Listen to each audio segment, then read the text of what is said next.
YouTube channel ਸੋਸ਼ੀਓ classes ਵਿੱਚ ਤੁਹਾਡਾ ਸਵਾਗਤ ਹੈ। ਅੱਜ ਅਸੀਂ ਆਪਣੇ ਇਸ ਵੀਡੀਓ ਵਿੱਚ ਡਿਪਰੈਸ਼ਨ ਨਾਲ ਸੰਬੰਧਿਤ ਪੁਸਤਕ ਪੜ੍ਹਨ ਜਾ ਰਹੇ ਹਾਂ। ਡਿਪਰੈਸ਼ਨ ਇਹ ਕਿਉਂ ਹੁੰਦਾ ਹੈ, ਇਸ ਉੱਤੇ ਕਿਵੇਂ ਕਾਬੂ ਪਾਇਆ ਜਾਵੇ। ਇਹ ਪੁਸਤਕ ਡਾਕਟਰ ਪੌਲ ਹੌਕ ਜੀ ਦੁਆਰਾ ਲਿਖੀ ਗਈ ਹੈ, ਜਿਸ ਦੇ ਅਨੁਵਾਦਕ ਬਲਕਾਰ ਸਿੱਧੂ ਜੀ ਹਨ। ਇਹ ਪੁਸਤਕ ਡਿਪਰੈਸ਼ਨ ਦੇ ਹਰ ਰੋਗੀ ਲਈ ਹੈ। ਇਹ ਉਹਨਾਂ ਲਈ ਵੀ ਹੈ ਜੋ ਡਿਪਰੈਸ਼ਨ ਦੇ ਰੋਗੀਆਂ ਦਾ ਇਲਾਜ ਕਰਨ ਲਈ ਯਤਨਸ਼ੀਲ ਰਹਿੰਦੇ ਹਨ। ਪੁਸਤਕ ਡਿਪਰੈਸ਼ਨ ਦੇ ਦੌਰਿਆਂ ਤੋਂ ਨਿਜਾਤ ਦਿਵਾਉਣ ਲਈ ਬਹੁਤ ਸਾਰੇ ਪ੍ਰੈਕਟੀਕਲ ਹੱਲ ਵੀ ਦੱਸਦੀ ਹੈ। ਡਾਕਟਰ ਹੌਕ ਸਾਈਕੈਟ੍ਰਿਸਟ ਹਨ। ਉਹ ਮਨੋਵਿਗਿਆਨਿਕ ਡਿਪਰੈਸ਼ਨ ਦੇ 3 ਮੂਲ ਕਾਰਨ ਦੱਸਦੇ ਹਨ। ਇਸ ਸੰਬੰਧੀ ਅਸੀਂ ਚੈਪਟਰ 1 ਇਸ ਤੋਂ ਪਹਿਲਾਂ ਦੇ ਵੀਡੀਓ ਦੇ ਵਿੱਚ ਪੜ੍ਹਿਆ। ਅੱਜ ਅਸੀਂ ਇਸ ਦਾ ਚੈਪਟਰ 2 ਜੋ ਕਿ ਆਤਮ ਦੋਸ਼ ਨਾਲ ਸੰਬੰਧਿਤ ਹੈ, ਇਸ ਦਾ ਫਸਟ ਪਾਰਟ ਪੜ੍ਹ ਰਹੇ ਹਾਂ। ਆਤਮ ਦੋਸ਼ ਦੇ ਵਿੱਚ ਡਾਕਟਰ ਪੌਲ ਹੌਕ ਜੀ ਕਹਿੰਦੇ ਹਨ, ਜਦ ਮੈਂ ਆਪਣੇ ਮਰੀਜ਼ਾਂ ਨੂੰ ਦੱਸਦਾ ਹਾਂ ਕਿ ਉਹ ਪਹਿਲਾਂ ਦੇ ਮੁਕਾਬਲੇ ਕਾਫੀ ਠੀਕ ਹੋ ਜਾਣਗੇ ਅਤੇ ਉਹਨਾਂ ਵਿੱਚੋਂ ਅਪਰਾਧ ਦਾ ਅਹਿਸਾਸ ਖਤਮ ਹੋ ਜਾਵੇਗਾ, ਤਾਂ ਉਹ ਮੇਰੇ ਵੱਲ ਇਵੇਂ ਵੇਖਦੇ ਹਨ ਜਿਵੇਂ ਮੈਂ ਪਾਗਲ ਹੋ ਗਿਆ ਹੋਵਾਂ। ਉਹ ਪੁੱਛਦੇ ਹਨ, ਇਹ ਕਿਵੇਂ ਮੁਮਕਿਨ ਹੈ ਕਿ ਸਾਡੇ ਵਿੱਚੋਂ ਅਪਰਾਧ ਦਾ ਅਹਿਸਾਸ ਖਤਮ ਹੋ ਜਾਵੇ, ਜਦ ਕਿ ਬਿਲਕੁਲ ਠੀਕ ਵਿਹਾਰ ਕਰਨਾ ਨਾਮੁਮਕਿਨ ਹੈ। ਇਸ ਦਾ ਉੱਤਰ ਬੜਾ ਸਾਫ਼ ਜਿਹਾ ਹੈ। ਆਪਣੇ ਆਪ ਨੂੰ ਉਸ ਸਮੇਂ ਦੋਸ਼ੀ ਸਮਝ ਲਵੋ ਜਦ ਤੁਸੀਂ ਮਹਿਸੂਸ ਕਰੋ ਕਿ ਤੁਸੀਂ ਅਜਿਹਾ ਕੁਝ ਕੀਤਾ ਹੈ ਜਿਹੜਾ ਦੂਜਿਆਂ ਲਈ ਚਰਿੱਤਰਹੀਣ ਅਤੇ ਦੁਖਦਾਈ ਸੀ। ਸਿਰਫ ਇਤਨਾ ਹੀ ਕਰੋ, ਇਸ ਤੋਂ ਵੱਧ ਬਿਲਕੁਲ ਕੁਝ ਨਹੀਂ। ਮੈਂ ਤੁਹਾਨੂੰ ਵਿਸ਼ਵਾਸ ਦਿਵਾਉਂਦਾ ਹਾਂ ਕਿ ਤੁਸੀਂ ਆਪਣੇ ਇਤਰਾਜ਼ਯੋਗ ਵਤੀਰੇ ਲਈ ਬਿਲਕੁਲ ਵੀ ਬੇਚੈਨੀ ਮਹਿਸੂਸ ਨਹੀਂ ਕਰੋਗੇ ਅਤੇ ਆਪਣੇ ਕੰਮਾਂ ਉੱਤੇ ਸ਼ਾਂਤ ਅਤੇ ਨਿਰਪੱਖ ਹੋ ਕੇ ਵਿਚਾਰ ਕਰ ਸਕੋਗੇ। ਤੁਸੀਂ ਆਪਣੇ ਕੰਮਾਂ ਬਾਰੇ ਇਸ ਤਰ੍ਹਾਂ ਵੀ ਸੋਚੋਗੇ ਕਿ ਦੁਬਾਰਾ ਫਿਰ ਅਜਿਹੇ ਕੰਮ ਨਾ ਕਰੋ। ਪਰ ਆਮ ਲੋਕੀ ਕਰਦੇ ਇਹ ਹਨ ਕਿ ਉਹ ਆਪਣੀ ਗਲਤੀ ਮੰਨ ਲੈਂਦੇ ਹਨ ਅਤੇ ਫਿਰ ਉਹਨਾਂ ਵਿੱਚ ਜੁਰਮ ਦਾ ਅਹਿਸਾਸ ਪੈਦਾ ਹੋ ਜਾਂਦਾ ਹੈ। ਇਹ ਦੂਜੀ ਅਵਸਥਾ ਹੀ ਮੁਸ਼ਕਲ ਦਾ ਕਾਰਨ ਬਣਦੀ ਹੈ। ਇਸ ਤੇ ਉਹਨਾਂ ਨੂੰ ਯਕੀਨ ਹੋ ਜਾਂਦਾ ਹੈ ਕਿ ਉਹ ਕਿਤਨੇ ਜ਼ਾਲਮ, ਭੈੜੇ ਅਤੇ ਨਕਾਰਾ ਕਿਸਮ ਦੇ ਵਿਅਕਤੀ ਹਨ, ਜਿਨ੍ਹਾਂ ਦਾ ਵਤੀਰਾ ਇਤਨਾ ਭੈੜਾ ਹੈ। ਦੋਸ਼ੀ ਮਹਿਸੂਸ ਕਰਨ ਦਾ ਕੀ ਅਰਥ ਹੈ? ਇਸ ਦਾ ਮਤਲਬ ਹੈ ਕਿ ਤੁਸੀਂ ਆਪਣੇ ਵਤੀਰੇ ਕਾਰਨ ਆਪਣੇ ਆਪ ਨੂੰ ਅਜਿਹਾ ਸਮਝਿਆ ਹੈ। ਇਹ ਪ੍ਰਕਿਰਿਆ ਲਗਭਗ ਇਵੇਂ ਹੁੰਦੀ ਹੈ, ਮੈਂ ਉਸ ਵੇਟਰ ਨਾਲ ਰੁੱਖੇਪਣ ਨਾਲ ਪੇਸ਼ ਆਇਆ, ਇਸ ਲਈ ਮੈਂ ਇੱਕ ਬੁਰਾ ਆਦਮੀ ਹਾਂ। ਮੈਂ ਆਪਣੀ ਪਤਨੀ ਨਾਲ ਬਦਸਲੂਕੀ ਕੀਤੀ, ਇਸ ਲਈ ਮੈਂ ਬਹੁਤ ਨਿਕੰਮਾ ਬੰਦਾ ਹਾਂ। ਤੁਸੀਂ ਆਪਣੇ ਵਤੀਰੇ ਰਾਹੀਂ ਆਪਣੇ ਆਪ ਨੂੰ ਪਰਖਦੇ ਹੋ। ਤੁਹਾਡਾ ਵਤੀਰਾ ਚੰਗਾ ਹੋਣ 'ਤੇ ਤੁਸੀਂ ਖੁਦ ਨੂੰ ਬੜਾ ਚੰਗਾ ਸਮਝਦੇ ਹੋ। ਜੇ ਤੁਹਾਡਾ ਵਤੀਰਾ ਭੈੜਾ ਹੋਵੇ ਤਾਂ ਤੁਸੀਂ ਆਪਣੇ ਆਪ ਨੂੰ ਬਿਲਕੁਲ ਨਿਕੰਮਾ ਸਮਝਦੇ ਹੋ। ਪਰ ਕੀ ਤੁਹਾਨੂੰ ਇਵੇਂ ਕਰਨਾ ਚਾਹੀਦਾ ਹੈ? ਕੀ ਸਾਨੂੰ ਆਪਣੇ ਆਪ ਨੂੰ ਖੁਦ ਪਰਖਣਾ ਚਾਹੀਦਾ ਹੈ? ਜੇਕਰ ਅਸੀਂ ਸੜਕ ਪਾਰ ਕਰਨ ਵਾਲੇ ਕਿਸੇ ਬਜ਼ੁਰਗ ਇਸਤਰੀ ਦੀ ਸਹਾਇਤਾ ਕੀਤੀ ਤਾਂ ਕਿ ਇਸ ਲਈ ਆਪਣੀ ਛਾਤੀ 'ਤੇ ਤਮਗਾ ਲਗਾ ਲੈਣਾ ਚਾਹੀਦਾ ਹੈ? ਅਤੇ ਜੇ ਅਸੀਂ ਉਸ ਨੂੰ ਗਲੀ ਵਿੱਚ ਧੱਕਾ ਦਿੱਤਾ ਹੋਵੇ ਤਾਂ ਕਿ ਆਪਣੇ ਆਪ ਨਾਲ ਨਫ਼ਰਤ ਕਰੀਏ? ਤੁਸੀਂ ਤੁਰੰਤ ਕਹਿ ਉੱਠੋਗੇ ਕਿ ਆਪਣੇ ਭੈੜੇ ਵਤੀਰੇ ਲਈ ਤੁਹਾਨੂੰ ਦੋਸ਼ੀ ਹੋਣ ਦਾ ਅਹਿਸਾਸ ਹੋਣਾ ਚਾਹੀਦਾ ਹੈ। ਤੁਸੀਂ ਇਸ ਗੱਲ 'ਤੇ ਜ਼ੋਰ ਦੇਣਾ ਚਾਹੋਗੇ ਕਿ ਬਜ਼ੁਰਗ ਇਸਤਰੀ ਨੂੰ ਚੋਟ ਪਹੁੰਚਾਉਣ ਵਾਲੇ ਭੋਲੇ-ਭਾਲੇ ਵੇਟਰ ਤੇ ਗੁੱਸਾ ਕਰਨ ਵਾਲੇ ਅਤੇ ਆਪਣੀ ਪਤਨੀ ਨੂੰ ਲੋਕਾਂ ਸਾਹਮਣੇ ਬੁਰਾ ਭਲਾ ਕਹਿਣ ਵਾਲੇ ਵਿੱਚ ਕੋਈ ਨਾ ਕੋਈ ਭਾਰੀ ਬੁਰਾਈ ਹੈ। ਅਜਿਹਾ ਵਿਅਕਤੀ ਬਿਲਕੁਲ ਨਿਕੰਮਾ, ਕਠੋਰ, ਬੁਰਾ ਅਤੇ ਭੈੜਾ ਹੈ। ਪਰ ਇਵੇਂ ਨਹੀਂ ਹੈ। ਤੁਹਾਡੇ ਬੁਰੇ ਵਤੀਰੇ ਪਿੱਛੇ ਕੋਈ ਨਾ ਕੋਈ ਕਾਰਨ ਜ਼ਰੂਰ ਹੁੰਦਾ ਹੈ। ਇਤਨਾ ਕਾਰਨ ਤਾਂ ਜ਼ਰੂਰ ਹੁੰਦਾ ਹੈ ਕਿ ਤੁਸੀਂ ਆਪਣੇ ਆਪ ਨੂੰ ਮੁਆਫ ਕਰ ਸਕੋ। ਆਪਣੇ ਆਪ ਨੂੰ ਦੋਸ਼ੀ ਨਾ ਸਮਝਣ ਲਈ 3 ਕਾਰਨ। ਸਭ ਤੋਂ ਪਹਿਲਾਂ ਬੇਵਕੂਫੀ। ਬੇਵਕੂਫੀ ਤੋਂ ਮੇਰਾ ਭਾਵ ਹੈ ਇਤਨੀ ਸਮਝ ਨਾ ਹੋਣਾ ਕਿ ਜੋ ਕੁਝ ਤੁਸੀਂ ਚਾਹੁੰਦੇ ਹੋਵੋ ਉਹ ਕਰ ਸਕੋ। ਜੇ ਕਿਸੇ ਵਿਅਕਤੀ ਦਾ ਮਾਨਸਿਕ ਸੰਤੁਲਨ ਵਿਗੜ ਜਾਵੇ ਤਾਂ ਅਸੀਂ ਉਸ ਪਾਸੋਂ ਠੀਕ ਵਤੀਰੇ ਦੀ ਆਸ ਨਹੀਂ ਕਰ ਸਕਦੇ। ਪਰ ਜੇ ਉਹ ਮਾਨਸਿਕ ਤੌਰ ਤੇ ਰੋਗੀ ਨਾ ਵੀ ਹੋਵੇ ਤਾਂ ਵੀ ਉਸ ਦੀ ਸਮਝ ਵਿਸ਼ੇਸ਼ ਖੇਤਰਾਂ ਵਿੱਚ ਇਤਨੀ ਚੰਗੀ ਨਹੀਂ ਹੋ ਸਕਦੀ ਕਿ ਅਸੀਂ ਉਸ ਨੂੰ ਭੈੜੇ ਵਤੀਰੇ ਲਈ ਖਿਮਾ ਨਾ ਕਰ ਸਕੀਏ। ਅਸੀਂ ਇੱਕ ਮਾਨਸਿਕ ਤੌਰ ਤੇ ਰੋਗੀ ਬੱਚੇ ਦੀ ਮਿਸਾਲ ਲੈਂਦੇ ਹਾਂ। ਜ਼ੋਨੀ ਦਾ ਦਿਮਾਗ ਪੱਧਰ 60 ਹੈ, ਉਸ ਦੀ ਉਮਰ 8 ਸਾਲ ਹੈ ਅਤੇ ਉਹ ਚੀਜ਼ਾਂ ਚੁੱਕ ਲੈਂਦਾ ਹੈ ਅਤੇ ਫਿਰ ਉਹਨਾਂ ਨੂੰ ਭੁੱਲ ਜਾਂਦਾ ਹੈ। ਇੱਕ ਦਿਨ ਉਹ ਤੁਹਾਡੇ ਘਰ ਆਉਂਦਾ ਹੈ, ਉਸ ਨੂੰ ਇੱਕ ਤੇਲਾਂ ਦੀ ਡੱਬੀ ਲੱਭਦੀ ਹੈ ਜਿਸ ਨਾਲ ਉਹ ਖੇਡਦਾ ਹੈ। ਅਚਾਨਕ ਹੀ ਉਹ ਕਮਰੇ ਵਿੱਚ ਅੱਗ ਲਗਾ ਦਿੰਦਾ ਹੈ ਜਿਸ ਨਾਲ ਕੋਈ ਵਿਅਕਤੀ ਝੁਲਸ ਜਾਂਦਾ ਹੈ। ਜੋ ਕੁਝ ਉਸਨੇ ਕੀਤਾ ਹੈ ਬੜੀ ਭੈੜੀ ਗੱਲ ਹੈ, ਪਰ ਕੀ ਅਸੀਂ ਕਹਾਂਗੇ ਕਿ ਜੋਹਨੀ ਇੱਕ ਭੈੜਾ ਅਤੇ ਖਰਾਬ ਬੱਚਾ ਹੈ? ਮੇਰਾ ਖਿਆਲ ਹੈ ਨਹੀਂ। ਆਪਣੇ ਭੈੜੇਪਣ ਕਾਰਨ ਉਹ ਤੀਲਾਂ ਵਾਲੀ ਡੱਬੀ ਨਾਲ ਨਹੀਂ ਖੇਡਣ ਲੱਗਾ, ਬਲਕਿ ਇਹ ਤਾਂ ਇੱਕ ਬਾਲ ਜਿਗਿਆਸਾ ਸੀ। ਆਪਣੀ ਥੋੜੀ ਸਮਝ ਕਾਰਨ ਉਹ ਖਤਰੇ ਦਾ ਅੰਦਾਜ਼ਾ ਨਾ ਲਗਾ ਸਕਿਆ। ਜੇਕਰ ਉਸਨੇ ਸਾਰੇ ਦਾ ਸਾਰਾ ਘਰ ਸਾੜ ਸੁੱਟਿਆ ਹੁੰਦਾ ਅਤੇ ਸਾਰੇ ਜੀਆਂ ਨੂੰ ਮਾਰ ਦਿੱਤਾ ਹੁੰਦਾ ਤਾਂ ਵੀ ਹਕੀਕਤ ਤਾਂ ਉਹੀ ਰਹਿਣੀ ਸੀ। ਜੋਹਨੀ ਇੱਕ ਭਿਆਨਕ ਹਾਦਸੇ ਦਾ ਦੋਸ਼ੀ ਤਾਂ ਹੋ ਸਕਦਾ ਹੈ, ਪਰ ਆਪਣੇ ਇਸ ਕੰਮ ਲਈ ਖੁਦ ਨੂੰ ਮੁਜਰਮ ਮਹਿਸੂਸ ਨਹੀਂ ਕਰ ਸਕੇਗਾ, ਕਿਉਂਕਿ ਉਹ ਤਾਂ ਕੇਵਲ ਥੋੜੀ ਸਮਝ ਵਾਲੇ ਬੱਚੇ ਵਾਂਗ ਤੀਲਾਂ ਦੀ ਡੱਬੀ ਨਾਲ ਖੇਡ ਰਿਹਾ ਸੀ। ਵੱਡਿਆਂ ਲਈ ਉਸ ਨੂੰ ਝਾੜਾਂ ਅਤੇ ਉਸ ਤੇ ਗੁੱਸਾ ਕਰਨਾ ਅਤੇ ਉਸ ਨੂੰ ਦੁਖੀ ਕਰਨਾ ਇੱਕ ਬੇਵਕੂਫੀ ਹੋਵੇਗੀ। ਇਸ ਦਾ ਅਰਥ ਹੋਵੇਗਾ ਉਸ ਕਿਰਿਆ ਦੀ ਪਰਖ ਬਿਨਾਂ ਬੱਚੇ ਦੀ ਪਰਖ ਕਰਨੀ। ਉਸ ਦੁਆਰਾ ਕੀਤਾ ਗਿਆ ਕੰਮ ਭੈੜਾ ਸੀ, ਉਹ ਨਹੀਂ। ਹੁਣ ਅਸੀਂ ਇੱਕ ਕੁੜੀ ਦੀ ਇੱਕ ਹੋਰ ਸਧਾਰਨ ਜਿਹੀ ਮਿਸਾਲ ਲੈਂਦੇ ਹਾਂ। ਉਸ ਦੇ ਮਾਤਾ-ਪਿਤਾ ਚਾਹੁੰਦੇ ਹਨ ਕਿ ਉਹ ਪਿਆਨੋ ਵਜਾਉਣਾ ਸਿੱਖੇ। ਹੋ ਸਕਦਾ ਹੈ ਕਿ ਉਸ ਵਿੱਚ ਪਿਆਨੋ ਜਾਂ ਸੰਗੀਤ ਲਈ ਕੋਈ ਰੁਚੀ ਨਾ ਹੋਵੇ, ਇਸ ਲਈ ਉਹ ਚੰਗੀ ਤਰ੍ਹਾਂ ਨਹੀਂ ਸਿੱਖ ਸਕੇਗੀ। ਹੌਲੀ-ਹੌਲੀ ਸਿੱਖੇਗੀ ਅਤੇ ਸੰਗੀਤ ਵਾਸਤੇ ਉਸ ਦੇ ਅੰਦਰ ਕੋਈ ਜਜ਼ਬਾ ਨਹੀਂ ਉੱਠੇਗਾ। ਦੂਜੇ ਸ਼ਬਦਾਂ ਵਿੱਚ ਸੰਗੀਤ ਬਾਰੇ ਉਹਦੀ ਸਮਝ ਬਹੁਤ ਘੱਟ ਹੈ। ਜੀਵਨ ਦੇ ਇਸ ਖੇਤਰ ਵਿੱਚ ਉਹ ਅਸਮਰੱਥ ਹੈ ਅਤੇ ਕਦੇ ਕਾਮਯਾਬ ਨਾ ਹੋ ਸਕੇ।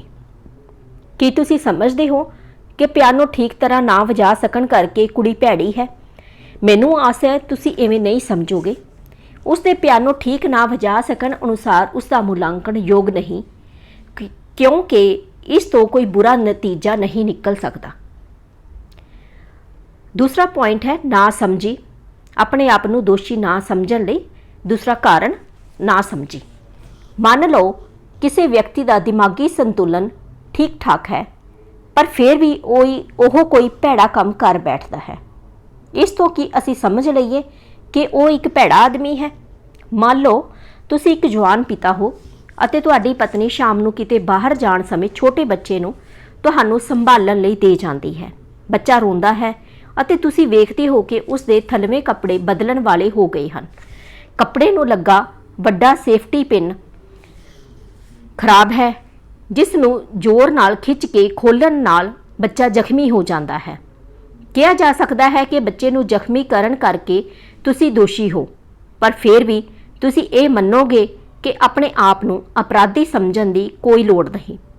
ਗਲਤੀ ਤੇ ਤੁਹਾਨੂੰ ਕੋਈ ਖੁਸ਼ੀ ਤਾਂ ਨਹੀਂ ਹੋਈ। ਇਵੇਂ ਕਹਿਣਾ ਤਾਂ ਨਿਰੋਲ ਪਾਗਲਪਨ ਹੈ। ਪਰ ਆਪਣੇ ਆਪ ਨੂੰ ਦੋਸ਼ੀ ਸਮਝਣ ਦਾ ਅਰਥ ਹੈ ਕਿ ਤੁਸੀਂ ਸੋਚਦੇ ਹੋ ਕਿ ਤੁਹਾਨੂੰ ਬੱਚੇ ਨੂੰ ਚੋਟ ਨਹੀਂ ਪਹੁੰਚਾਉਣੀ ਚਾਹੀਦੀ ਸੀ, ਪਰ ਇਹ ਮੂਰਖਤਾ ਹੈ। ਆਖਰਕਾਰ ਤੁਸੀਂ ਇੱਕ ਨਾ ਤਜਰਬੇਕਾਰ ਪਿਤਾ ਹੋ, ਆਪਣੇ ਬੱਚੇ ਨੂੰ ਪਿਆਰ ਕਰਦੇ ਹੋ ਅਤੇ ਉਸ ਨੂੰ ਆਰਾਮ ਪਹੁੰਚਾਉਣਾ ਚਾਹੁੰਦੇ ਹੋ। ਹੋ ਸਕਦਾ ਹੈ ਕਿ ਜਦ ਤੱਕ ਤੁਸੀਂ ਚੰਗੀ ਤਰ੍ਹਾਂ ਮਾਹਿਰ ਨਾ ਹੋ ਜਾਓ, ਉਦੋਂ ਤੱਕ ਬੱਚੇ ਨੂੰ ਚੋਟ ਪਹੁੰਚਦੀ ਹੀ ਰਹੇ। ਤੁਹਾਡੀ ਸਮੱਸਿਆ ਇਹ ਨਹੀਂ ਕਿ ਬੱਚੇ ਨੂੰ ਚੋਟ ਪਹੁੰਚਾਉਣ ਕਰਕੇ ਤੁਸੀਂ ਇੱਕ ਨਫ਼ਰਤਯੋਗ ਵਿਅਕਤੀ ਹੋ, ਬਲਕਿ ਅਸਲੀ ਸਮੱਸਿਆ ਤੁਹਾਡਾ ਅਣਜਾਣਪੁਣਾ ਹੈ। ਬੱਚੇ ਦੀ ਸੰਭਾਲ ਕਰਦੇ ਰਹਿਣ ਤੇ ਤੁਸੀਂ ਇਸ ਕੰਮ ਵਿੱਚ ਮਾਹਿਰ ਹੋ ਜਾਵੋਗੇ। ਨਾ ਸਮਝੀ ਤੋਂ ਭਾਵ ਹੈ ਕਿ ਤੁਸੀਂ ਕਿਸੇ ਖਾਸ ਕੰਮ ਵਿੱਚ ਅਜੇ ਮੁਹਾਰਤ ਹਾਸਲ ਨਹੀਂ ਕੀਤੀ, ਅਤੇ ਮੂਰਖਤਾ ਦਾ ਅਰਥ ਹੈ ਕਿ ਕਿਤਨਾ ਵੀ ਅਭਿਆਸ ਕਰਨ ਤੋਂ ਕੋਈ ਕੰਮ ਨਾ ਸਿੱਖ ਸਕਣਾ। ਕੋਈ ਪ੍ਰਤਿਭਾਸ਼ਾਲੀ ਵਿਅਕਤੀ ਵੀ ਨਾ ਸਮਝ ਹੋ ਸਕਦਾ ਹੈ ਅਤੇ ਉਹ ਕੋਈ ਕੰਮ ਠੀਕ ਤਰੀਕੇ ਨਾਲ ਨਹੀਂ ਕਰ ਸਕਦਾ ਹੋਵੇਗਾ ਜਦ ਤੱਕ ਕਿ ਉਸ ਨੂੰ ਸਿੱਖਣ ਦਾ ਮੌਕਾ ਨਾ ਮਿਲੇ। ਅਕਸਰ ਮਾਵਾਂ ਨੂੰ ਆਪਣੇ ਬੱਚਿਆਂ ਨੂੰ ਪਾਲਣ ਪੋਸ਼ਣ ਵਿੱਚ ਬਹੁਤ ਕਾਮਯਾਬ ਨਾ ਹੋ ਸਕਣ ਕਾਰਨ ਉਹਨਾਂ ਨੂੰ ਅਪਰਾਧ ਦੇ ਅਹਿਸਾਸ ਦੀ ਸਮੱਸਿਆ ਦਾ ਸਾਹਮਣਾ ਕਰਨਾ ਪੈਂਦਾ ਹੈ। ਬੱਚੇ ਨਸ਼ੀਲੀਆਂ ਵਸਤਾਂ ਦਾ ਸੇਵਨ ਕਰਨ ਲੱਗ ਪੈਂਦੇ ਹਨ, ਗਰਭਵਤੀ ਹੋ ਜਾਂਦੇ ਹਨ ਜਾਂ ਪੜ੍ਹਾਈ ਛੱਡ ਦਿੰਦੇ ਹਨ। ਅਜਿਹੇ ਹਾਦਸਿਆਂ ਦਾ ਧਿਆਨ ਨਾਲ ਅਧਿਐਨ ਕਰਨ ਤੇ ਬੱਚਿਆਂ ਦੀ ਗਲਤ ਪਾਲਣਾ ਦੀਆਂ ਅਨੇਕਾਂ ਮਿਸਾਲਾਂ ਮਿਲ ਜਾਂਦੀਆਂ ਹਨ। ਅਜਿਹੀਆਂ ਮਾਤਾਵਾਂ ਨੂੰ ਆਮ ਤੌਰ ਤੇ ਇਹ ਕਹਿੰਦਾ ਹੈ ਹਾਂ ਕਿ ਮੈਂ ਉਹਨਾਂ ਨਾਲ ਇਸ ਗੱਲੋਂ ਸਹਿਮਤ ਹਾਂ ਕਿ ਉਹ ਚੰਗੀਆਂ ਮਾਵਾਂ ਨਹੀਂ ਹਨ ਅਤੇ ਬੱਚਿਆਂ ਦਾ ਪਾਲਣ ਉਹਨਾਂ ਨੇ ਠੀਕ ਢੰਗ ਨਾਲ ਨਹੀਂ ਕੀਤਾ। ਪਰ ਨਾਲ ਹੀ ਮੈਂ ਇਹ ਵੀ ਆਖਦਾ ਹਾਂ ਕਿ ਆਪਣੀਆਂ ਵੱਡੀਆਂ ਗਲਤੀਆਂ ਉੱਤੇ ਪਛਤਾਵਾ ਕਰਨ ਦਾ ਉਹਨਾਂ ਨੂੰ ਕੋਈ ਹੱਕ ਨਹੀਂ ਹੈ। ਜੋ ਕੁਝ ਵੀ ਉਹਨਾਂ ਨੇ ਆਪਣੇ ਬੱਚਿਆਂ ਲਈ ਕੀਤਾ ਉਹ ਚੰਗੀ ਨੀਅਤ ਅਤੇ ਪਿਆਰ ਨਾਲ ਕੀਤਾ ਹੈ। ਹੋ ਸਕਦਾ ਹੈ ਕਿ ਉਹਨਾਂ ਨੇ ਬਹੁਤ ਜ਼ਿਆਦਾ ਪਿਆਰ ਦਿੱਤਾ ਹੋਵੇ ਜਾਂ ਆਪਣੇ ਬੱਚਿਆਂ ਨੂੰ ਗਲਤੀਆਂ ਨਾ ਕਰਨ ਦੇਣਾ ਚਾਹੁੰਦੀਆਂ ਹੋਣ ਅਤੇ ਉਹਨਾਂ ਦੀ ਟੋਕਾ ਟਾਕੀ ਕਰਦੀਆਂ ਰਹਿੰਦੀਆਂ ਹੋਣ। ਉਹਨਾਂ ਦੀ ਸਮੱਸਿਆ ਇਹ ਨਹੀਂ ਕਿ ਉਹ ਬਿਲਕੁਲ ਨਕੰਮੀਆਂ ਅਤੇ ਅਯੋਗ ਮਾਵਾਂ ਹਨ, ਅਤੇ ਹੁਣ ਵੀ ਕਿਉਂ ਨਾ, ਉਹਨਾਂ ਵਿੱਚੋਂ ਬਹੁਤ ਸਾਰੀਆਂ ਦੀਆਂ ਆਪਣੀਆਂ ਮਾਨਸਿਕ ਸਮੱਸਿਆਵਾਂ ਹੁੰਦੀਆਂ ਹਨ। ਕਈਆਂ ਨੂੰ ਬੱਚਿਆਂ ਦੇ ਪਾਲਣ ਪੋਸ਼ਣ ਸੰਬੰਧੀ ਪੂਰਾ ਗਿਆਨ ਹੀ ਨਹੀਂ ਹੁੰਦਾ। ਜੇ ਉਹਨਾਂ ਨੂੰ ਕਿਸੇ ਅਮੋੜ ਬੱਚੇ ਨੂੰ ਸੰਭਾਲਣਾ ਨਹੀਂ ਆਉਂਦਾ ਤਾਂ ਕਿ ਇਸ ਲਈ ਉਹ ਆਪਣੇ ਆਪ ਨੂੰ ਲਾਹਨਤਾ ਪਾਉਣ ਅਤੇ ਦੋਸ਼ੀ ਸਮਝਣ ਕਿਉਂਕਿ ਉਹ ਦੋਸ਼ੀ ਹਨ। ਅਜਿਹੀਆਂ ਗਲਤੀਆਂ ਬਾਰੇ ਮੇਰਾ ਨਜ਼ਰੀਆ ਬਿਲਕੁਲ ਵੱਖਰਾ ਹੈ। ਮੈਂ ਉਹਨਾਂ ਇਸਤਰੀਆਂ ਨੂੰ ਦੱਸਦਾ ਹਾਂ ਕਿ ਉਹਨਾਂ ਨੇ ਸ਼ਾਇਦ ਇਸ ਸੰਬੰਧੀ ਮਨੋਵਿਗਿਆਨ ਦਾ ਕੋਈ ਕੋਰਸ ਨਹੀਂ ਕੀਤਾ। ਬਹੁਤੀਆਂ ਨੇ ਬੱਚਿਆਂ ਦੀ ਸੰਭਾਲ ਬਾਰੇ ਚੰਗੀਆਂ ਪੁਸਤਕਾਂ ਨਹੀਂ ਪੜ੍ਹੀਆਂ ਹੁੰਦੀਆਂ। ਮੈਂ ਉਹਨਾਂ ਨੂੰ ਕਹਿੰਦਾ ਹਾਂ ਕਿ ਉਹ ਆਪਣੇ ਬਾਰੇ ਇਤਨੀ ਘਟੀਆ ਰਾਏ ਨਾ ਬਣਾ ਲੈਣ ਜਾਂ ਬੱਚਿਆਂ ਦੀ ਪਾਲਣਾ ਠੀਕ ਨਾ ਕਰ ਸਕਣ ਕਾਰਨ ਆਪਣੇ ਆਪ ਨੂੰ ਦੋਸ਼ੀ ਨਾ ਸਮਝਣ, ਕਿਉਂਕਿ ਜਿਸ ਕੰਮ ਦੀ ਉਹਨਾਂ ਨੂੰ ਸਿਖਲਾਈ ਨਹੀਂ ਦਿੱਤੀ ਗਈ ਉਹ ਕੰਮ ਉਹ ਠੀਕ ਵੀ ਨਹੀਂ ਕਰ ਸਕੀਆਂ। ਉਹਨਾਂ ਵਿੱਚੋਂ ਬਹੁਤ ਸਾਰੀਆਂ ਆਪਣੀਆਂ ਮਾਵਾਂ ਦੁਆਰਾ ਉਹਨਾਂ ਲਈ ਵਰਤੀ ਗਈ ਪਰਿਵਾਰਿਕ ਤਕਨੀਕ ਨਾਲ ਹੀ ਕੰਮ ਚਲਾਉਂਦੀਆਂ ਹਨ, ਅਤੇ ਅਜਿਹਾ ਉਹ ਕਰਨ ਵੀ ਕਿਉਂ ਨਾ। ਬੱਚਿਆਂ ਨੂੰ ਪਾਲਣ ਦੇ ਜਿਹੜੇ ਢੰਗ ਉਹ ਸਾਰੀ ਉਮਰ ਵੇਖਦੀਆਂ ਰਹੀਆਂ ਹਨ ਉਹਨਾਂ ਨੂੰ ਹੀ ਤਾਂ ਉਹਨਾਂ ਅਪਣਾਇਆ ਸੀ। ਇਸ ਤੋਂ ਇਲਾਵਾ ਉਹਨਾਂ ਦੇ ਅਣਜਾਣਪੁਣੇ ਚੰਗੀਆਂ ਤਕਨੀਕਾਂ ਦਾ ਧਿਆਨ ਨਾ ਹੋਣ ਕਰਕੇ ਉਹਨਾਂ ਨੂੰ ਬੱਚਿਆਂ ਸੰਬੰਧੀ ਸਮੱਸਿਆਵਾਂ ਪੇਸ਼ ਆਈਆਂ, ਅਤੇ ਇਹ ਸਭ ਉਹਨਾਂ ਅੰਦਰਲੇ ਕਿਸੇ ਔਗਣ ਕਰਕੇ ਨਹੀਂ ਹੋਇਆ ਜਿਸ ਵਾਸਤੇ ਉਹ ਆਪਣੇ ਆਪ ਨੂੰ ਦੋਸ਼ੀ ਸਮਝਣ। ਆਓ ਅਸੀਂ ਹੁਣ ਇੱਕ ਵਧੇਰੇ ਗੰਭੀਰ ਮਾਮਲੇ ਤੇ ਗੌਰ ਕਰੀਏ। ਮੰਨ ਲਓ ਇੱਕ ਮੁੰਡਾ ਗੱਡੀ ਚਲਾਉਣੀ ਸਿੱਖ ਰਿਹਾ ਹੈ। ਅੱਧੀ ਛੁੱਟੀ ਵੇਲੇ ਉਹ ਇੱਕ ਅਜਿਹੇ ਚੌਂਕ ਤੇ ਪਹੁੰਚਦਾ ਹੈ ਜਿੱਥੋਂ ਸਕੂਲ ਦੇ ਬੱਚੇ ਸੜਕ ਪਾਰ ਕਰ ਰਹੇ ਹਨ। ਬ੍ਰੇਕ ਤੇ ਪੈਰ ਰੱਖਣ ਦੀ ਥਾਵੇਂ ਉਹ ਐਕਸੀਲੇਟਰ ਦਬਾ ਦਿੰਦਾ ਹੈ ਅਤੇ ਕਈ ਬੱਚਿਆਂ ਨੂੰ ਮਾਰ ਦਿੰਦਾ ਹੈ। ਲਾਜ਼ਮੀ ਹੈ ਕਿ ਉਹਨਾਂ ਬੱਚਿਆਂ ਦੇ ਮਾਤਾ-ਪਿਤਾ ਬਹੁਤ ਦੁਖੀ ਹੋਣਗੇ ਅਤੇ ਉਸ ਮੁੰਡੇ ਬਾਰੇ ਤੁਰੰਤ ਨਿਆਂ ਚਾਹਣਗੇ। ਉਸ ਦੇ ਮਾਤਾ-ਪਿਤਾ ਵੀ ਉਸ ਨੂੰ ਗੁੱਸੇ ਹੋਣਗੇ। ਸਭ ਤੋਂ ਵੱਧ ਮੁੰਡਾ ਖੁਦ ਆਪਣੇ ਆਪ ਨੂੰ ਵੀ ਇਤਨਾ ਦੋਸ਼ੀ ਸਮਝਣ ਲੱਗੇਗਾ ਕਿ ਉਹ ਖੁਦ ਬਹੁਤ ਜ਼ਿਆਦਾ ਦੁਖੀ ਹੋ ਜਾਵੇਗਾ। ਉਹ ਬੱਚਿਆਂ ਨੂੰ ਮਾਰਨ ਦਾ ਦੋਸ਼ੀ ਹੈ ਸੀ ਕਿ ਉਸ ਨੂੰ ਆਪਣੇ ਆਪ ਨੂੰ ਦੋਸ਼ੀ ਨਹੀਂ ਸਮਝਣਾ ਚਾਹੀਦਾ? ਨਹੀਂ, ਉਸ ਨੂੰ ਆਪਣੇ ਆਪ ਨੂੰ ਦੋਸ਼ੀ ਨਹੀਂ ਸਮਝਣਾ ਚਾਹੀਦਾ ਕਿਉਂਕਿ ਹਾਦਸੇ ਪਿੱਛੇ ਇੱਕ ਖਾਸ ਕਾਰਨ ਸੀ। ਉਹ ਅਜੇ ਨਾ ਤਜਰਬੇਕਾਰ, ਅਸਿੱਖਿਅਤ ਅਤੇ ਗੱਡੀ ਚੰਗੀ ਤਰ੍ਹਾਂ ਨਹੀਂ ਚਲਾ ਸਕਦਾ ਸੀ। ਜੇ ਉਸਨੇ ਵਧੇਰੇ ਅਭਿਆਸ ਕੀਤਾ ਹੁੰਦਾ ਤਾਂ ਇਹ ਹਾਦਸਾ ਨਾ ਹੁੰਦਾ। ਅਣਜਾਣ ਹੋਣ ਕਾਰਨ ਉਹ ਕਸੂਰਵਾਰ ਜ਼ਰੂਰ ਹੈ, ਭੈੜਾ ਨਹੀਂ। ਤੁਸੀਂ ਇਹ ਸੋਚਦੇ ਹੋਵੋਗੇ ਕਿ ਇਸ ਤਰ੍ਹਾਂ ਸੋਚਣ ਦਾ ਢੰਗ ਗਲਤ ਅਤੇ ਖਤਰਨਾਕ ਹੈ। ਜੇਕਰ ਅਸੀਂ ਵੱਡੀਆਂ ਗਲਤੀਆਂ ਲਈ ਲੋਕਾਂ ਉੱਤੇ ਇਲਜ਼ਾਮ ਨਾ ਲਗਾਈਏ, ਜੇ ਅਸੀਂ ਉਹਨਾਂ ਨੂੰ ਕਿਸੇ ਦੀ ਮੌਤ ਕਾਰਨ ਦੋਸ਼ੀ ਨਾ ਠਹਿਰਾਉਣਾ ਚਾਹੀਏ, ਤਾਂ ਫਿਰ ਅਸੀਂ ਲੋਕਾਂ ਨੂੰ ਗਲਤ ਕੰਮ ਕਰਨ ਤੋਂ ਕਿਵੇਂ ਰੋਕੀਏ ਅਤੇ ਉਹਨਾਂ ਨੂੰ ਹੁਸ਼ਿਆਰ ਕਿਵੇਂ ਕਰੀਏ? ਤੁਸੀਂ ਸ਼ਾਇਦ ਭੁੱਲ ਗਏ ਹੋ ਕਿ ਅਵਲ ਤਾਂ ਮੂਰਖ ਅਤੇ ਅਣਜਾਣ ਵਿਅਕਤੀ ਗਲਤ ਕੰਮ ਕਰਨਾ ਹੀ ਨਾ ਚਾਹਣਗੇ, ਜਾਂ ਫਿਰ ਉਹ ਅਜਿਹਾ ਕੰਮ ਕਰਦੇ ਸਮੇਂ ਉਸ ਨੂੰ ਗਲਤ ਨਹੀਂ ਸਮਝਦੇ ਹੋਣਗੇ, ਜਿਵੇਂ ਕਿ ਮਾਨਸਿਕ ਸੰਤੁਲਨ ਗਵਾ ਚੁੱਕੇ ਲੋਕੀ ਕਰਦੇ ਹਨ। ਤੁਹਾਡਾ ਇਹ ਕਹਿਣਾ ਬਿਲਕੁਲ ਠੀਕ ਹੈ ਕਿ ਅਜਿਹੇ ਮਾਨਸਿਕ ਰੋਗੀ ਬੱਚੇ ਲਈ ਜ਼ਰੂਰ ਕੁਝ ਨਾ ਕੁਝ ਕੀਤਾ ਜਾਣਾ ਚਾਹੀਦਾ ਹੈ, ਜਿਹੜਾ ਤੁਹਾਡੇ ਘਰ ਵਿੱਚ ਕਿਸੇ ਤਰ੍ਹਾਂ ਦਾਖਲ ਹੋ ਕੇ ਘਰ ਨੂੰ ਅੱਗ ਲਗਾ ਦਿੰਦਾ ਹੈ। ਇਸ ਤਰ੍ਹਾਂ ਹੀ ਸਾਨੂੰ ਉਸ ਨੌਜਵਾਨ ਡਰਾਈਵਰ ਬਾਰੇ ਵੀ ਕੁਝ ਕਰਨਾ ਚਾਹੀਦਾ ਹੈ ਜਿਹੜਾ ਚੌਂਕ ਵਿੱਚ ਪਹੁੰਚ ਕੇ ਬੌਂਦਲ ਜਾਂਦਾ ਹੈ ਅਤੇ ਭੁੱਲ ਜਾਂਦਾ ਹੈ ਕਿ ਕਿਹੜਾ ਪੈਡਲ ਬ੍ਰੇਕ ਹੈ ਅਤੇ ਕਿਹੜਾ ਐਕਸੀਲੇਟਰ ਹੈ। ਪਹਿਲੇ ਮਾਮਲੇ ਵਿੱਚ ਤਾਂ ਅਸੀਂ ਆਪਣੇ ਦਰਵਾਜ਼ੇ ਦਾ ਪੂਰਾ ਖਿਆਲ ਰੱਖਾਂਗੇ ਤਾਂ ਜੋ ਆਲੇ ਦੁਆਲੇ ਦੇ ਬੱਚੇ ਕਿਸੇ ਵੇਲੇ ਅੰਦਰ ਨਾ ਜਾਣ। ਅਸੀਂ ਇਹ ਵੀ ਕਰ ਸਕਦੇ ਹਾਂ ਕਿ ਤੇਲਾਂ ਵਾਲੀਆਂ ਡੱਬੀਆਂ ਸਮੇਤ ਬੰਦੂਕਾਂ, ਚਾਕੂ ਅਤੇ ਹੋਰ ਖਤਰਨਾਕ ਵਸਤਾਂ ਬੱਚਿਆਂ ਦੀ ਪਹੁੰਚ ਤੋਂ ਦੂਰ ਰੱਖੀਏ।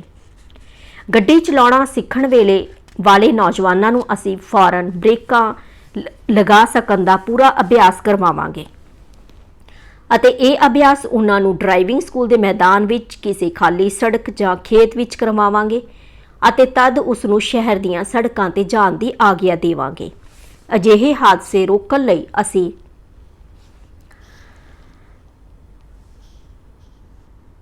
ਇਹੋ ਕਰ ਸਕਦੇ ਹਾਂ, ਨੁਕਸਾਨ ਹੋ ਜਾਣ ਤੇ ਉੱਚੀ ਆਵਾਜ਼ ਵਿੱਚ ਚਿਲਾ ਭਲੇ ਦੀ ਥਾਵੇਂ ਹੋਰ ਨੁਕਸਾਨ ਕਰੇਗਾ। ਅਸੀਂ ਉਸ ਨੂੰ ਦੋਸ਼ ਦੇ ਕੇ ਇਤਨਾ ਬੰਦਲਾ ਦੇਵਾਂਗੇ ਕਿ ਉਹ ਸੋਚਣ ਯੋਗ ਹੀ ਨਹੀਂ ਰਹੇਗਾ ਕਿ ਹਾਦਸਾ ਅਸਲ ਵਿੱਚ ਪੇਸ਼ ਕਿਵੇਂ ਆਇਆ ਅਤੇ ਅੱਗੇ ਤੋਂ ਅਜਿਹੇ ਹਾਦਸੇ ਤੋਂ ਬਚਣ ਲਈ ਉਸ ਨੂੰ ਕੀ ਕਰਨਾ ਚਾਹੀਦਾ ਹੈ। ਆਪਣੇ ਆਪ ਨੂੰ ਦੋਸ਼ੀ ਨਾ ਸਮਝਣ ਲਈ ਤੀਸਰਾ ਕਾਰਨ ਹੈ ਬੇਚੈਨੀ। ਹੁਣ ਤੱਕ ਤੁਸੀਂ ਸ਼ਾਇਦ ਸਮਝ ਗਏ ਹੋਵੋਗੇ ਕਿ ਵਿਵਹਾਰਾਂ ਦੀ ਇੱਕ ਸ਼੍ਰੇਣੀ ਹੈ ਜਿਸ ਲਈ ਮੁਆਫ ਨਹੀਂ ਕੀਤਾ ਜਾ ਸਕਦਾ, ਜੋ ਕਿ ਜਾਣ ਬੁੱਝ ਕੇ ਅਤੇ ਨਤੀਜੇ ਬਾਰੇ ਪੂਰਾ ਗਿਆਨ ਹੋਣ ਤੇ ਵੀ ਕੀਤੇ ਜਾਂਦੇ ਹਨ। ਯੂਨੀਵਰਸਿਟੀ ਦੇ ਇੱਕ ਹੁਸ਼ਿਆਰ ਵਿਦਿਆਰਥੀ ਦੀ ਹੀ ਮਿਸਾਲ ਲਵੋ, ਜਿਸ ਦੀ ਬੁੱਧੀ ਦਾ ਪੱਧਰ 130 ਹੈ, ਪਰ ਉਹ ਆਪਣਾ ਸਮਾਂ ਵਿਅਰਥ ਗਵਾ ਰਿਹਾ ਹੈ ਅਤੇ ਫੇਲ ਹੋ ਸਕਦਾ ਹੈ। ਉਹ ਜਾਣਦਾ ਹੈ ਕਿ ਉਸ ਨੂੰ ਯੂਨੀਵਰਸਿਟੀ ਵਿੱਚੋਂ ਕੱਢਿਆ ਜਾ ਸਕਦਾ ਹੈ। ਉਸ ਨੂੰ ਇਹ ਪਤਾ ਹੈ ਕਿ ਮਿਹਨਤ ਕਰਨ ਅਤੇ ਕੁੜੀਆਂ ਦੀ ਸੰਗਤ ਅਤੇ ਸ਼ਰਾਬ ਛੱਡ ਕੇ ਉਹ ਆਪਣਾ ਕੋਰਸ ਆਸਾਨੀ ਨਾਲ ਪਾਸ ਕਰ ਸਕਦਾ ਹੈ। ਇਸ ਲਈ ਤੁਸੀਂ ਕਹਿਣਾ ਚਾਹੋਗੇ ਕਿ ਉਸ ਨੂੰ ਆਪਣੇ ਆਪ ਨੂੰ ਦੋਸ਼ੀ ਨਹੀਂ ਸਮਝਣਾ ਚਾਹੀਦਾ, ਕਿਉਂਕਿ ਉਹ ਪੜ੍ਹਾਈ ਵਿੱਚ ਹੁਸ਼ਿਆਰ ਹੈ ਅਤੇ ਉਸ ਨੂੰ ਪਤਾ ਹੈ ਕਿ ਇਸ ਤਰ੍ਹਾਂ ਉਸ ਦਾ ਭਵਿੱਖ ਕੀ ਹੋਵੇਗਾ।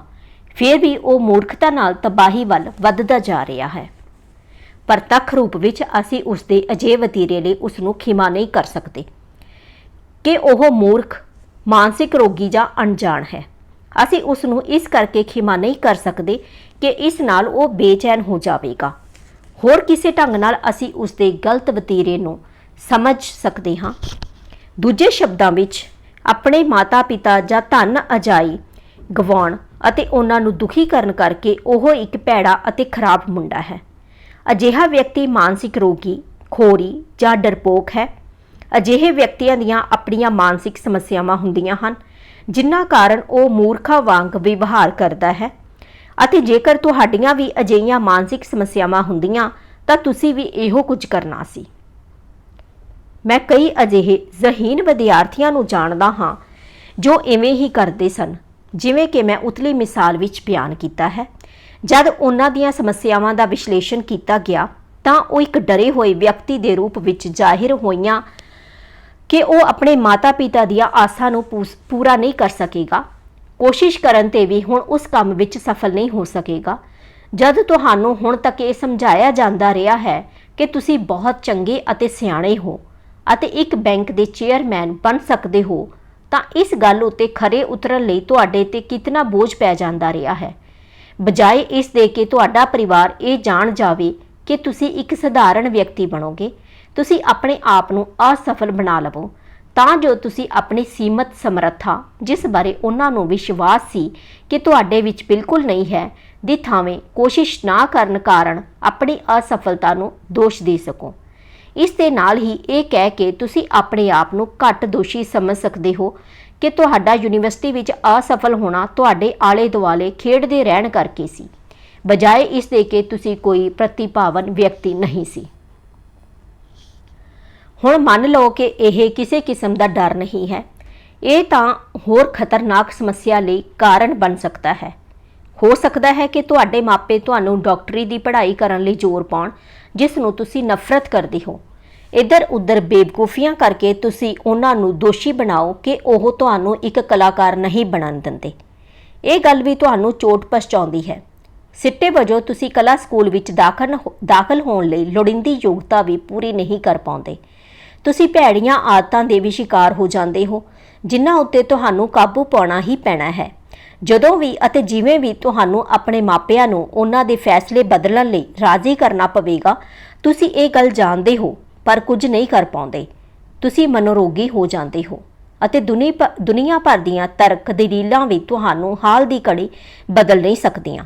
ਤੁਹਾਡੀ ਜ਼ਿੰਦਗੀ ਦਾ ਟੀਚਾ ਜਾਂ ਤਾਂ ਅਸਮਰੱਥ ਨਜ਼ਰ ਆਉਣਾ ਹੈ, ਕਿਉਂ ਜੋ ਤੁਸੀਂ ਸੋਚਦੇ ਹੋ ਕਿ ਜਦ ਤੱਕ ਸਭ ਤੋਂ ਚੰਗੇ ਵਿਦਿਆਰਥੀ ਨਾ ਬਣ ਜਾਓ ਤੁਸੀਂ ਬਿਲਕੁਲ ਬੇਕਾਰ ਕਿਸਮ ਦੇ ਵਿਅਕਤੀ ਹੋ, ਜਾਂ ਫਿਰ ਆਪਣੇ ਮਾਤਾ-ਪਿਤਾ ਨਾਲ ਇਤਨੇ ਨਾਰਾਜ਼ ਹੋ ਜਾਵੋ ਕਿ ਤੁਹਾਨੂੰ ਕਿਸੇ ਗੱਲ ਦੀ ਪਰਵਾਹ ਨਾ ਰਵੇ। ਕਿਸੇ ਗੱਲ ਲਈ ਕਿਸੇ ਸਮੇਂ ਤੇ ਵੀ ਆਪਣੇ ਆਪ ਨੂੰ ਦੋਸ਼ੀ ਨਾ ਸਮਝੋ। ਜਦ ਤੁਸੀਂ ਕਿਸੇ ਗਲਤ ਕੰਮ ਲਈ ਆਪਣੇ ਆਪ ਨੂੰ ਦੋਸ਼ੀ ਸਮਝੋਗੇ ਤਾਂ ਤੁਸੀਂ ਆਪਣੇ ਆਪ ਨੂੰ ਮੁਜਰਮ ਸਮਝ ਕੇ ਖੁਦ ਤੇ ਇਲਜ਼ਾਮ ਲਗਾਓਗੇ। ਇਹ ਸਭ ਤੋਂ ਭੈੜੀ ਗੱਲ ਹੈ। ਇਹੋ ਮੈਂ ਤੁਹਾਨੂੰ ਸਿਖਾਉਣਾ ਚਾਹੁੰਦਾ ਹਾਂ ਕਿ ਤੁਸੀਂ ਇਹ ਗਲਤੀ ਕਦੇ ਵੀ ਨਾ ਕਰਨਾ। ਇਸ ਲਈ ਅਗਲੇ ਪੰਨਿਆਂ ਵਿੱਚ ਮੈਂ ਤੁਹਾਨੂੰ ਦੱਸਾਂਗਾ ਕਿ ਜੇ ਤੁਸੀਂ ਆਪਣੇ ਤੇ ਇਲਜ਼ਾਮ ਲਗਾਓਗੇ ਤਾਂ ਤੁਸੀਂ ਮਾਨਸਿਕ ਰੋਗੀ ਕਿਵੇਂ ਬਣ ਜਾਓਗੇ, ਆਤਮ ਦੋਸ਼ ਦਾ ਕੀ ਨਤੀਜਾ ਨਿਕਲਦਾ ਹੈ ਅਤੇ ਇਸ ਤੋਂ ਕਿਵੇਂ ਬਚਿਆ ਜਾ ਸਕਦਾ ਹੈ। ਸਭ ਤੋਂ ਪਹਿਲਾਂ ਤਾਂ ਮੈਂ ਤੁਹਾਨੂੰ ਇਹ ਦੱਸਣਾ ਚਾਹਾਂਗਾ ਕਿ ਇਲਜ਼ਾਮ ਤੋਂ ਮੇਰਾ ਕੀ ਭਾਵ ਹੈ। ਇਲਜ਼ਾਮ ਇੱਕ ਦੂਰਾ ਹਮਲਾ ਹੈ, ਇੱਕ ਤੁਹਾਡੇ ਕੰਮਾਂ ਦੇ ਵਿਰੁੱਧ ਤੇ ਦੂਜਾ ਤੁਹਾਡੇ ਖਿਲਾਫ। ਜੇ ਤੁਸੀਂ ਫਰਨੀਚਰ ਤੇ ਸਿਆਹੀ ਡੋਲ ਦਿੰਦੇ ਹੋ ਤਾਂ ਤੁਸੀਂ ਆਪਣੇ ਆਪ ਨੂੰ ਅਨਾੜੀ ਕਹਿ ਸਕਦੇ ਹੋ।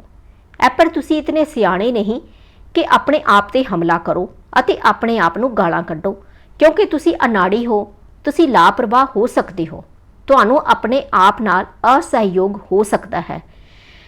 ਖੌਰੇ ਹੋਰ ਕਾਰਨ ਤੁਸੀਂ ਵੀ ਇਸੇ ਤਰ੍ਹਾਂ ਕਰ ਸਕਦੇ ਹੋ, ਪਰ ਇਨ੍ਹਾਂ ਕਾਰਨਾਂ ਕਰਕੇ ਤੁਸੀਂ ਸਮਾਜ ਤੋਂ ਬਾਹਰ ਨਹੀਂ ਹੋ। ਜੇਕਰ ਤੁਸੀਂ ਸਮਝਦੇ ਹੋ ਕਿ ਇਵੇਂ ਹੈ ਤਾਂ ਤੁਸੀਂ ਆਪਣੇ ਆਪ ਉੱਤੇ ਇਲਜ਼ਾਮ ਲਗਾ ਲਿਆ ਹੈ। ਮੈਂ ਇੱਕ ਵਿਅਕਤੀ ਨੂੰ ਜਾਣਦਾ ਹਾਂ ਜਿਸ ਨੇ ਕਾਰ ਹਾਦਸੇ ਵਿੱਚ ਇੱਕ ਪੈਦਲ ਚੱਲਣ ਵਾਲੇ ਨੂੰ ਮਾਰ ਦਿੱਤਾ ਸੀ। ਕੁਦਰਤ ਤੌਰ ਤੇ ਉਸਨੇ ਆਪਣੀ ਕਾਰ ਡਰਾਈਵਿੰਗ ਦੀ ਨਿਖੇਧੀ ਕੀਤੀ। ਉਸਨੇ ਫੈਸਲਾ ਕੀਤਾ ਕਿ ਕਿਉਂਕਿ ਉਸ ਦੀ ਗਲਤੀ ਨਾਲ ਇੱਕ ਬੰਦਾ ਮਰ ਗਿਆ ਸੀ, ਇਸ ਲਈ ਉਹ ਕਦੇ ਆਪਣੇ ਆਪ ਨੂੰ ਮੁਆਫ ਨਹੀਂ ਕਰੇਗਾ। ਇਹ ਇਲਜ਼ਾਮ ਹੈ। ਉਹ ਕਈ ਸਾਲਾਂ ਤੱਕ ਆਪਣੇ ਤੇ ਇਲਜ਼ਾਮ ਲਗਾਉਂਦਾ ਰਿਹਾ। ਉਹ 10 ਸਾਲ ਤੱਕ ਘੱਟ ਜਾਂ ਵੱਧ ਉਦਾਸੀਨ ਰਹਿੰਦਾ ਰਿਹਾ। ਤਦ ਕਿਤੇ ਜਾ ਕੇ ਉਸ ਨੂੰ ਸਮਝ ਆਈ ਕਿ ਉਸ ਦਾ ਡਿਪਰੈਸ਼ਨ ਅਤੇ ਆਤਮ ਦੋਸ਼ਾਰੋਪਣ ਨਿਰਾ ਪਾਗਲਪਨ ਹੈ। ਸਵੈ ਦੋਸ਼ਾਰੋਪਣ ਸਕੂਲ ਦੀ ਰਿਪੋਰਟ ਵਾਂਗ ਹੈ।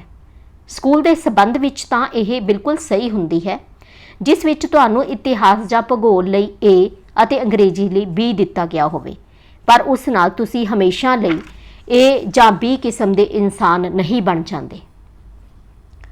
ਮਨੁੱਖ ਹੋਣ ਦੇ ਨਾਤੇ ਤੁਹਾਨੂੰ ਇਹਨਾਂ ਵਿਸ਼ਿਆਂ ਨੂੰ ਆਪਣੇ ਤੋਂ ਵੱਖਰਾ ਕਰਕੇ ਵੇਖਣਾ ਚਾਹੀਦਾ ਹੈ। ਜੇਕਰ ਤੁਸੀਂ ਇਵੇਂ ਨਾ ਕੀਤਾ ਤਾਂ ਤੁਸੀਂ ਇਹ ਮੰਨ ਲਵੋਗੇ ਬਹੁਤੇ A ਮਿਲਣ ਤੇ ਤੁਸੀਂ ਬਹੁਤ ਚੰਗੇ ਹੋ ਅਤੇ ਵਧੇਰੇ F ਮਿਲਣ ਤੇ ਬਿਲਕੁਲ ਨਾਕਾਰਾ। ਆਮ ਤੌਰ ਤੇ ਇਹੋ ਹੁੰਦਾ ਹੈ। ਇਹੋ ਕੁਝ ਗੈਰ ਸਕੂਲੀ ਵਿਸ਼ਿਆਂ ਬਾਰੇ ਵੀ ਹੁੰਦਾ ਹੈ। ਇਹੋ ਲਾਗੂ ਹੁੰਦਾ ਹੈ ਰੋਜ਼ਾਨਾ ਵਤੀਰੇ ਉੱਤੇ। ਇੱਕ ਇਸਤਰੀ ਜਿਹੜੀ ਧਾਰਮਿਕ ਸਿੱਖਿਆ ਦੇ ਉਲਟ ਆਪਣਾ ਗਰਭਪਾਤ ਕਰਵਾ ਲੈਂਦੀ ਹੈ, ਹੋ ਸਕਦਾ ਹੈ ਉਸਨੇ ਸਦਾਚਾਰ ਪੱਖੋਂ ਆਪਣੀ ਨਜ਼ਰ ਵਿੱਚ ਇੱਕ ਭੈੜਾ ਕੰਮ ਕੀਤਾ ਹੋਵੇ, ਜਿਸ ਨਾਲ ਉਹ ਆਪਣੀ ਨਜ਼ਰ ਵਿੱਚ ਇੱਕ ਦੁਰਾਚਾਰੀ ਬਣ ਜਾਵੇਗੀ। ਉਹ ਆਪਣੇ ਕੰਮ ਰਾਹੀਂ ਆਪਣੇ ਆਪ ਨੂੰ ਪਰਖੇਗੀ। ਇਸ ਦਾ ਅਰਥ ਹੈ ਕਿ ਉਦੋਂ ਹੀ ਉਹ ਇੱਕ ਚੰਗੀ ਇਸਤਰੀ ਬਣ ਸਕੇਗੀ ਜਦ ਉਸ ਦਾ ਵਿਵਹਾਰ ਬਿਲਕੁਲ ਠੀਕ ਅਤੇ ਬੇਨੁਕਸ ਹੋਵੇਗਾ। ਇਸ ਤੋਂ ਸਪਸ਼ਟ ਹੈ ਕਿ ਜਿਹੜੇ ਲੋਕੀ ਵੀ ਇਸ ਸਿਧਾਂਤ ਅਨੁਸਾਰ ਚੱਲਣਗੇ ਉਹ ਕੁਦਰਤੀ ਤੌਰ ਤੇ ਬਹੁਤ ਦੁਖੀ ਰਹਿਣਗੇ, ਕਿਉਂਕਿ ਕਦੇ ਨਾ ਕਦੇ ਕੋਈ ਗਲਤੀ ਮਨੁੱਖ ਦੇ ਪਾਸੋਂ ਤਾਂ ਹੋ ਹੀ ਜਾਂਦੀ ਹੈ। ਇਸ ਨੁਕਤੇ ਬਾਰੇ ਮੇਰੇ ਮਰੀਜ਼ ਬੜਾ ਜ਼ੋਰ ਦੇ ਕੇ ਕਹਿੰਦੇ ਹਨ, ਮੈਂ ਆਪਣੇ ਵਤੀਰੇ ਨੂੰ ਆਪਣੇ ਆਪ ਤੋਂ ਵੱਖਰਾ ਕਿਵੇਂ ਕਰ ਸਕਦਾ ਹਾਂ? ਮੇਰੇ ਕੰਮ ਹੀ ਮੈਂ ਹਾਂ। ਅਗਲੇ ਅਧਿਆਏ ਵਿੱਚ ਮੈਂ ਡਿਪਰੈਸ਼ਨ ਉੱਤੇ ਕਾਬੂ ਪਾ ਸਕਣ, ਆਪਣੇ ਕੰਮਾਂ ਨੂੰ ਆਪਣੇ ਆਪ ਤੋਂ ਵੱਖਰਾ ਕਰਨ ਦੀ ਤਕਨੀਕ ਬਾਰੇ ਵਿਚਾਰ ਕਰਾਂਗਾ। ਇੱਥੇ ਮੈਂ ਸਿਰਫ ਆਪਣੇ ਆਪ ਨੂੰ ਸਵੈ ਦੋਸ਼ਾਰੋਪਣ ਦੇ ਖਤਰਨਾਕ ਨਤੀਜਿਆਂ ਤੋਂ ਤੁਹਾਨੂੰ ਹੁਸ਼ਿਆਰ ਕਰਨਾ ਚਾਹੁੰਦਾ ਹਾਂ। ਇਸ ਪੁਸਤਕ ਦੇ ਚੈਪਟਰ 2 ਦਾ ਆਤਮ ਦੋਸ਼ ਜੋ ਚੈਪਟਰ ਦਾ ਨਾਮ ਹੈ, ਇਸ ਦਾ ਪਾਰਟ 1 ਅਸੀਂ ਡਿਸਕਸ ਕੀਤਾ। ਇਸ ਦਾ ਸੈਕਿੰਡ ਪਾਰਟ ਅਸੀਂ ਆਪਣੇ ਅਗਲੇ ਵੀਡੀਓ ਵਿੱਚ ਡਿਸਕਸ ਕਰਾਂਗੇ। ਇਹ ਬੁੱਕ ਬਹੁਤ ਅੱਛੀ ਹੈ। ਡਿਪਰੈਸ਼ਨ ਨਾਲ ਸੰਬੰਧਿਤ ਅੱਜ ਦੀ ਸਮੱਸਿਆ ਇਹ ਵੱਧਦੀ ਜਾ ਰਹੀ ਹੈ। ਇਸ ਤੋਂ ਨਿਜਾਤ ਪਾਉਣ ਲਈ ਇਸ ਪੁਸਤਕ ਨੂੰ ਧਿਆਨ ਨਾਲ ਸੁਣਿਆ ਜਾਵੇ, ਕਿਉਂਕਿ ਡਾਕਟਰ ਪੌਲ ਹੌਕ ਇੱਕ ਬਹੁਤ ਹੀ ਅੱਛੇ ਸਾਈਕੈਟ੍ਰਿਸਟ ਹਨ। ਇਹਨਾਂ ਨੇ ਬਹੁਤ ਅੱਛੀ ਐਗਜ਼ਾਮਪਲਸ ਇੱਥੇ ਦੇ ਕੇ ਇਸ ਪੁਸਤਕ ਦੇ ਵਿੱਚ ਬਹੁਤ ਵਧੀਆ ਹੱਲ ਇਸ ਦੇ ਡਿਪਰੈਸ਼ਨ ਦੇ ਦੱਸੇ ਹਨ, ਜਿਸ ਤੋਂ ਤੁਸੀਂ ਆਪਣਾ ਡਿਪਰੈਸ਼ਨ ਵੀ ਦੂਰ ਕਰ ਸਕਦੇ ਹੋ ਅਤੇ ਆਪਣੇ ਸੰਬੰਧੀਆਂ ਦਾ ਵੀ। ਸੋ ਇਸ ਨੂੰ ਧਿਆਨ ਨਾਲ ਸੁਣਦੇ ਰਹਿਣਾ। ਅਸੀਂ ਆਪਣੇ ਅਗਲੇ ਵੀਡੀਓ ਵਿੱਚ ਫਿਰ ਮਿਲਾਂਗੇ। ਇਸ ਦਾ ਲਿੰਕ ਤੁਹਾਨੂੰ ਡਿਸਕ੍ਰਿਪਸ਼ਨ ਬਾਕਸ ਦੇ ਵਿੱਚ ਮਿਲ ਜਾਵੇਗਾ। Thank you so much. ਮਿਲਦੇ ਹਾਂ ਅਸੀਂ ਆਪਣੇ ਅਗਲੇ ਵੀਡੀਓ ਵਿੱਚ।